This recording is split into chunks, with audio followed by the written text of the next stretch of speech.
وہ بنیادی چیز کیا تھی؟ وہ بنیادی چیز یہی تھی کہ یہ جو واقعہ ہوا ہے، یہ عظیم واقعہ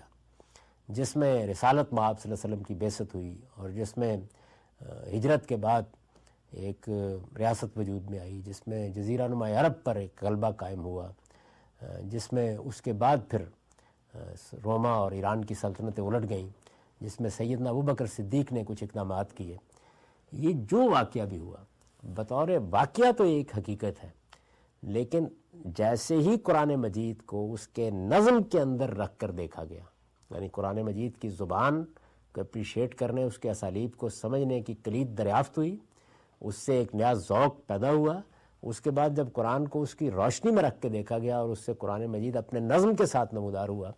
تو ایک حقیقت میں پھر کہوں گا کہ اس کا بائی پروڈکٹ ہے، وہ بھی پوری طرح واضح ہو کر سامنے آ گئی کہ یہ واقعہ حقیقت میں کسی دین یا شریعت کا ظہور نہیں ہے. یہ جو واقعہ ہوا ہے، واقعہ تو ایسے ہی ہوا ہے، یہ اللہ تعالیٰ کی اس سنت کا ظہور ہے جس کے تحت وہ اپنے پیغمبروں کو بھیج کر دینونت برپا کرتے ہیں. یعنی میں نے چونکہ اس کی بہت توضیح کی ہے اپنی زندگی میں، کتابوں میں بھی کی ہے، اپنی تقریروں میں بھی کی ہے، تو میں یہاں اس پہ زیادہ وقت نہیں لوں گا. یعنی میں یہ گزارش کر رہا ہوں کہ جیسے قرآن مجید کی زبان کی جو اپریسیشن امام حمید الدین فرائی کیا ہوئی، زبان عربی ہے قرآن کی، سب لوگ عربی جانتے ہی ہیں، عربی ایک زندہ زبان کے طور پر موجود ہے،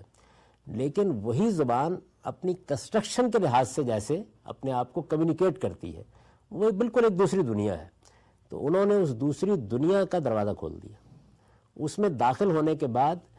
ایک نتیجہ جو ان کی زندگی میں نکلا وہ قرآن مجید کا نظم دریافت ہو گیا.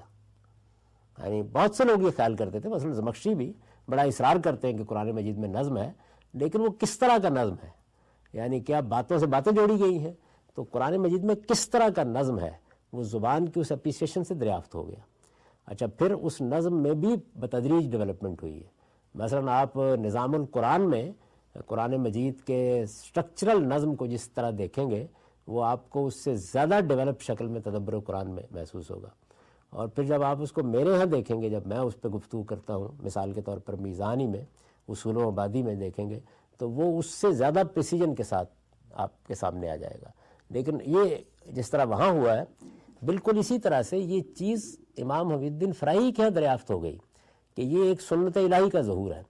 اور ایک سنت الہی کا ظہور دونوں پہلوؤں سے دریافت ہو گیا. یعنی اس پہلو سے بھی کہ یہ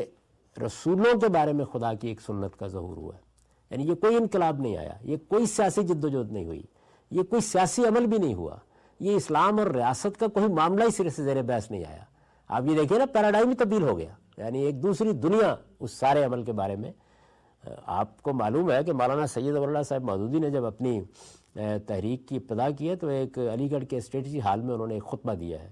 اس کا عنوان ہے اسلامی حکومت کس طرح قائم ہوتی ہے. یہ مولانا سید ولی اللہ صاحب مودودی کے بارے میں یہ کہا جاتا تھا کہ وہ اپنے زمانے کے سب سے بڑے پیمفلیٹیرین تھے، اور یہ حقیقت ہے کہ جماعت اسلامی کی جو تحریک اٹھی ہے تو یہ عام طور پر 10 پیمفلٹ تھے. یعنی ویسے تو وہ 100-125 سے زیادہ کتابوں کے مصنف ہیں، وہ 10 پیمفلٹ جو تھے وہ تحریک کی بنیاد بن گئے. تو ان میں جو سب سے مؤثر چیز تھی وہ یہی تھی. ان 10 پیمفلٹ میں شہادت حق ہے، جہاد فی سبیل اللہ ہے، بناؤ اور بگاڑ ہے، سلامتی کا راستہ ہے، اس طرح کے پیمفلٹ ہیں. لیکن یہ جو ہے اسلامی حکومت کس طرح قائم ہوتی ہے، اسی عنوان سے یہ اصل میں علی گڑھ میں کی گئی ایک تقریر ہے. مولانا سید ولی اللہ صاحب مودودی عام طور پر تقریر لکھ کے کرتے تھے، تو وہ تحریر بھی ہوتی تھی، تقریر بھی ہوتی تھی. چنانچہ یہ وہ تحریر ہے جس میں انہوں نے اسی سارے واقعے کو جو میں نے بیان کیا، اسی واقعے کو ماخذ بنا کر یہ بتایا ہے کہ اس کا ہدف اسلامی حکومت، عالمی اسلامی حکومت کا قیام ہے، اور اس کے قائم ہونے کا منہاج اور طریقہ وہی ہوگا جو پیغمبر نے اختیار کیا. اسلامی حکومت کس طرح قائم ہوتی ہے، تو پوری سیرت اس میں ماخذ ہے. پورے کے پورے پیمفلٹ میں آپ کہیں بھی قرآن کی کوئی آیت یا کوئی چیز نہیں دیکھیں گے. اس کو یہ جو میں نے آپ کو جس ماخذ استدلال کی طرف توجہ دلائی، اسی کو سامنے رکھ کر انہوں نے وہ پوری تقریر کی ہے. یہی چیز ہے جس کو اس کے بعد پھر ایک دور آ گیا کہ جس میں جماعت اسلامی کے فکر پر مولانا امین حسن اصلاحی کے اثرات ہونا شروع ہوئے. تو وہ کتاب لکھی گئی جس کا میں نے تفصیلی تعارف کرایا ہے کینیڈا میں اسی طرح کے لیکچرز میں، دعوت دین اور اس کا طریقہ کار. دعوت دین اور اس کا طریقہ کار میں بھی رسول اللہ صلی اللہ علیہ وسلم کی دعوت کو سامنے رکھ کر اس کو بالکل ایک سائنس کے طریقے پر مولانا امین احسن اصلاحی نے بیان کر دیا ہے۔ یہ اس کتاب کا آخری باب ہے، دعوت کے مراحل، جس میں یہ بیان کیا گیا ہے کہ یہ دعوت سے شروع ہوگی، دعوت اور انذار سے، پھر ہجرت و برات کا مرحلہ ہوگا، پھر اقدام کا مرحلہ ہوگا، جیسے کہ پیغمبروں کے ہاں آتا ہے۔ اسی اجمال کی تفصیل ہے ڈاکٹر اسرار احمد صاحب کی وہ کتاب انقلاب کا نبوی منہاج۔ ڈاکٹر اسرار احمد صاحب نے اس کو پھر بہت تفصیل سے بیان کیا، اس میں بعض مراحل کا اضافہ بھی کیا، جیسے صبر محض کا مرحلہ ہے، پیسو ریزسٹنس جس کو وہ کہتے تھے، اور بہت سی اور چیزوں کی بھی توضیح انہوں نے کی۔ اقدام کے مرحلے میں بھی انہوں نے یہ کہا کہ اس کی شکل جو ہے وہ تغییر بالجد اور یہ نہی عن المنکر سے ہم اخذ کر لیں گے۔ یہ ایک دوسری بحث ہے، میں صرف آپ کو یہ بتانا چاہتا کہ وہی واقعہ ہے، اس واقعے کو اس طریقے سے قدیم فکر بھی ماخذ بنا گفتگو کر رہا ہے۔ قدیم فکر کے ہاں وہ سارا کا سارا واقعہ اصل میں خدا کے دین کی دعوت، پیغام اور اس کی شریعت کے عالمی سطح پر ایک نظم میں ظہور کا واقعہ ہے، اس لیے وہ اسوہ حسنہ ہے، وہ ماخذ ہے، وہ نبوی منہاج ہے۔ جو واقعہ ہو رہا ہے وہ اسلامی انقلاب ہے۔ تو یہ دیکھیے کہ یہاں سب کچھ الٹ گیا۔ جو چیز سامنے آئی امام محی الدین فرائی صاحب کے اس کام کے نتیجے میں، وہ یہ کہ نہیں، ان میں سے کچھ بھی نہیں ہوا۔ یہ تو اصل میں ایک سنت الہی کا ظہور ہے، یہ کوئی انقلاب نہیں آ رہا، یہ کوئی حکومت نہیں قائم کی جا رہی، یہ ایک سنت الہی کا ظہور ہے جو اللہ نے اپنے رسولوں کے بارے میں بیان کی ہے۔ اس کے ساتھ ہی آپ جب امام کی بہت سی دوسری تصانیف کو دیکھتے ہیں تو وہ اس جانب بھی اشارہ کرتے نظر آتے ہیں، جس کو میں نے پھر بعد میں بہت تعین کے ساتھ بیان کیا ہے، کہ جس طرح قرآن مجید اس سنت الہی کے ظہور کی، اسی کو سرگزشت انذار کہا ہے میں نے، اس سنت الہی کے ظہور کی داستان ہے قرآن مجید۔ بالکل اسی طریقے سے بائبل ایک اور سنت الہی کے ظہور کی داستان ہے، یعنی جو غلط فہمی ہمارے ہاں ہوئی ہے، اسی طرح کی غلط فہمی اس سے پہلے یہود کے ہاں بھی ہو چکی ہوئی ہے۔ تو بائبل میں جو سیدنا ابراہیم علیہ السلام کی ذریت کو اللہ تعالیٰ نے منتخب کیا ہے دوسرے دور میں، یعنی جو پہلا دور ہے وہ تو انفرادی انتخاب کا ہے، یہ دوسرا دور جس میں پوری ذریت منتخب کی ہے، اس کو قرآن نے ایک آیت میں سمیٹ دیا ہے، ان اللہ اصطفیٰ آدم و نوح و آل ابراہیم و آل عمران علی العالمین، یعنی ہم نے جس طریقے سے آدم اور نوح کا انتخاب کیا، ایسے ہی پھر پوری آل ابراہیم کا انتخاب کر لیا۔ تو آل ابراہیم کے بارے میں خدا کا خصوصی قانون، بائبل اصل میں اس کی سرگزشت ہے ساری کی ساری، اور قرآن مجید محمد الرسول اللہ بحیثیت رسول جو جس مشن پر معمور ہے اس کی سرگزشت ہے۔ تو اس طریقے سے واقعہ وہی ہے، واقعے میں سے کسی چیز کا انکار نہیں ہے، واقعہ ایسے ہی پیش آیا ہے، واقعہ حقیقت میں ماخذ استدلال بنا ہے تو غلط نہیں بننا ہی تھا، لیکن جب امام فرائی نے قرآن مجید کا یہ راز کھول دیا کہ وہ کیا چیز ہے، وہ کیا بات بیان کر رہا ہے۔ عام طور پر آپ قرآن مجید کا تعارف اگر پڑھے پرانے لوگوں کے ہاں تو آپ کو کوئی اس کا شائبہ بھی نظر نہیں آئے گا، یعنی وہ قرآن مجید کے اندر جو ہدایت ہے اس کو نمایاں کر دیں گے، جو انسان کو قرآن مجید مخاطب کر کے بات کہنا چاہتا ہے اس کو نمایاں کر دیں گے، یعنی اس طرح کی چیزیں نمایاں ہوں گی۔ قرآن مجید اپنی ذات میں ہے کیا چیز؟ ایک پیغمبر کی سرگزشت انذار، ایک سنت الہی کے ظہور کی داستان، اللہ تعالیٰ کی ایک خاص سنت کا ظہور ہوا ہے، اللہ تعالیٰ نے ایک انسانوں کے ساتھ معاملہ کیا ہے، اس معاملے کا ظہور ہوا ہے۔ اسی طریقے سے ذریت ابراہیم کا انتخاب کر کے ایک ظہور ہوا ہے، اس ظہور کی سرگزشت بائبل ہے، پوری کی پوری سرگزشت ہے وہ بھی، یعنی اس کے اندر وہ کتابیں بھی آ گئی ہیں جو اس سارے عمل کے دوران میں نازل ہوئی ہیں، اور اس کی تاریخ بھی پوری بیان ہو گئی ہے۔ وہ ظاہر ہے کہ یہود نے بیان کی ہے، وہ ایک تاریخ کے اندر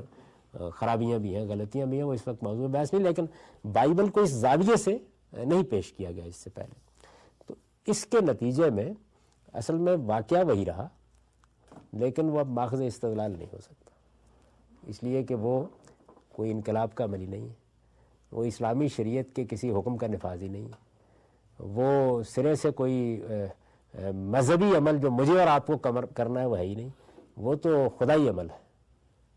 یعنی وہ اپنی ذات میں ایک خدائی عمل ہے جو اس موقع کے اوپر ہوا ہے، اور ہوا اس طریقے سے ہے، یعنی ہوتا تو ہمیشہ رہا ہے، نوح کے معاملے میں بھی ہوا، لوط کے معاملے میں بھی ہوا، سب کے معاملے میں ہوتا رہا ہے، یہاں ہوا ذرا مختلف طریقے سے ہے، تو اس وجہ سے اس کو سمجھنے میں غلطی لگی لوگوں کو۔ آپ یہ کہہ سکتے ہیں کہ اس میں مکمل طور پر اصل میں سوچنے کا وہ انداز ہی تبدیل ہو گیا، بنیادی یہاں ہوا ہے۔ میں نے اسی وجہ سے آپ کے سامنے اس ماخذ استدلال کو پورا رکھ دیا ہے، مجھے اب اس کے اوپر سوائے اس کے کچھ کہنے کی ضرورت نہیں ہے کہ وہ سب ایسے ہی ہے، لیکن وہ کسی شرعی حکم کا صدور نہیں ہو رہا، بلکہ ایک سنت الہی کا ظہور ہو رہا ہے۔ اگر مجھے تبصرہ کرنا ہو تو میں یہی کہوں گا، مثال کے طور پر ڈاکٹر اسرار احمد صاحب کو، یا ان سے پہلے مولانا سید ابو اللہ صاحب مودودی کو، کہ آپ جس چیز کو انقلاب کا ماخذ سمجھ رہے ہیں، یا جس چیز کو خلافت کے ظہور کا ماخذ سمجھ رہے ہیں، یا عالمی حکومت کا ماخذ سمجھ رہے ہیں، وہ ان میں سے کسی چیز کا ماخذ بھی نہیں ہے، وہ تو اصل میں ایک سنت الہی کا ظہور ہے، اور وہ ہو چکا، اپنی آخری شکل میں ہو چکا۔ ان میں سے کوئی ایک چیز بھی نہیں ہے کہ جو آپ کے لیے اسوہ ہے، نمونہ ہے، یا آپ اسے ماخذ استدلال بنا سکتے ہیں۔ تو ماخذ استدلال کی حیثیت ہی سے وہ سارا واقعہ چیلنج ہو گیا۔ اس کے نتیجے میں اصل میں جو کام ہوا ہے وہ یہ ہوا ہے۔ اب جب یہ چیلنج ہو گیا تو اس سے استدلال کی بھی گنجائش باقی نہیں رہی، سوائے اس کے کہ بحث ہوتی رہے گی اور لوگ اس کو ماخذ استدلال بناتے رہیں گے، اور میں یہ بتاتا رہوں گا کہ یہ ایک سنت الہی کا ظہور ہے۔ اور میرا خیال ہے میں نے اس کی اتنی وضاحت کر دی ہے، اتنی توضیح کر دی ہے، اتنا اس کو بیان کر دیا ہے کہ سوائے اس کے کہ اب میں نے اشارات میں جیسے بتا دیا، اس کی مزید توضیح کی ان لیکچرز میں ضرورت نہیں ہے۔ یعنی صرف وہ زاویہ سمجھ میں آ جانا چاہیے کہ جس سے حقیقت میں یہ پیراڈائم شفٹ ہوا ہے، جس کے نتیجے میں ایک نئی دنیا وجود میں آئی ہے۔ اس کو پس منظر میں رکھ لیجئے،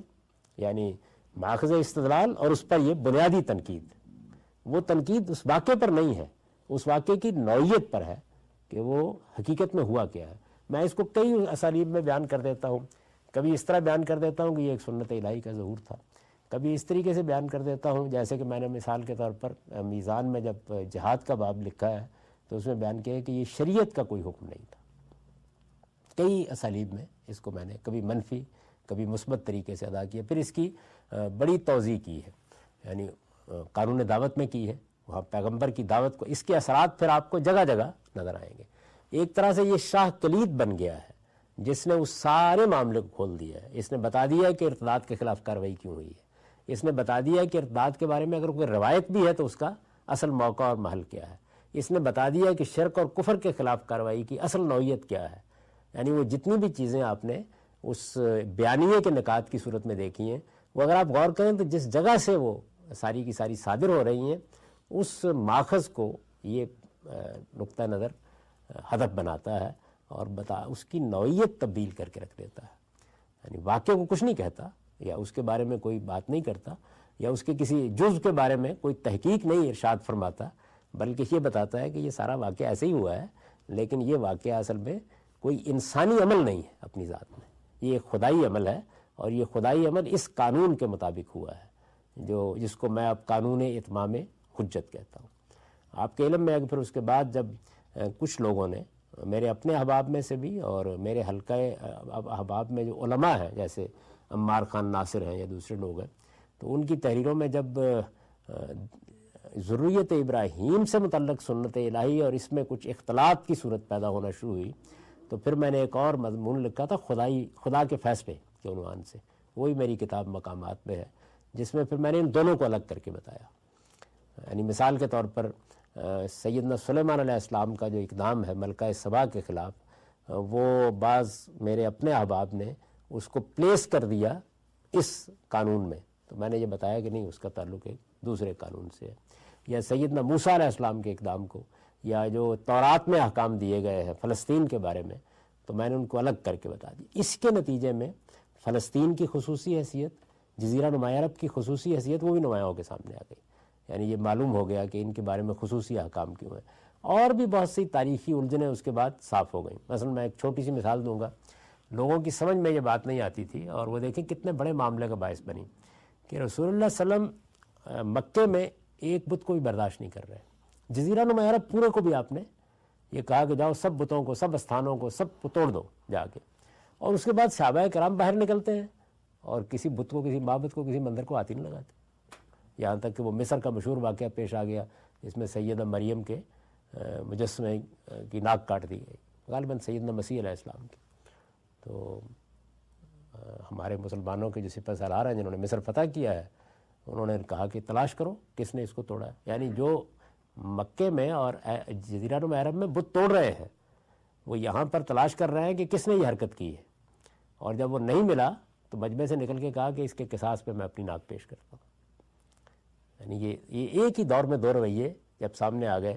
تو اس سے آپ اندازہ کر سکتے ہیں کہ وہ کتنے واضح ہیں اس معاملے میں, حالانکہ وہ یہ کام وہاں کر کے آئے ہیں جزیرہ نما عرب میں. تو اس طرح بے شمار چیزیں جو تھیں وہ اپنی صحیح جگہ کے اوپر آ کر بیٹھ گئی, اور یہ معلوم ہو گیا کہ ان کی نوعیت یہ ہے. یہ میں نے ایک اجمالی طریقے سے آپ کو یہ بتایا ہے کہ یہ جوابی بیانیہ اصل میں وجود پذیر کیسے ہوا ہے, اس کا پس منظر کیا ہے, کیسے وجود پذیر ہوا ہے, اور اب یہ اپنی موجودہ شکل میں کیسے سامنے آ گیا ہے.